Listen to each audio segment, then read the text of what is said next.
ये है आरजे कार्तिक की 1 मिनट स्टोरी। ये कहानी 4 दोस्तों की जो 12th की परीक्षा के बाद में एक छोटी सी होटल में पार्टी करते हैं और ये डिसाइड करते हैं कि 40 साल बाद फिर यहीं मिलेंगे और 1 जनवरी को मिलेंगे और जो सबसे आखिरी में आएगा बिल उसी को देना है। जो वेटर था खड़ा खड़ा सारी बातें सुन रहा था, उसने कहा अगर मैं भी रहा यहीं पर 40 साल बाद तो आपकी पार्टी देखूंगा।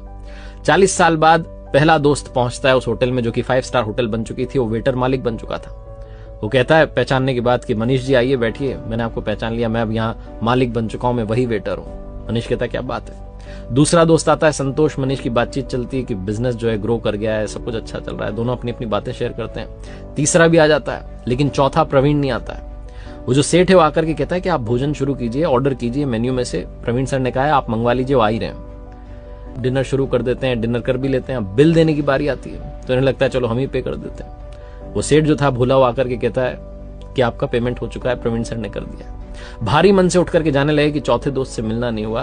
तभी एक सरकारी गाड़ी आती है, एक बंदा उसमें से उतरता है और लड़का आकर के तीनों को प्रणाम करके कहता है नमस्ते अंकल, मेरे पिताजी टीचर बन गए थे, मुझे कलेक्टर बनने के काबिल कर दिया और वो 1 महीने पहले ये दुनिया छोड़कर चले गए। उन्होंने मुझसे कहा था कि जब वो तीनों पार्टी खत्म कर दें उसके बाद जाना और पेमेंट वगैरह कर देना। पिताजी अब इस दुनिया में नहीं है।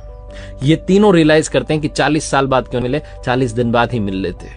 अपनों से मिलते रहिए इससे पहले कि कोई आपका अपना आपको छोड़ के चला जाए, क्योंकि आदमी पानी का बुलबुला है।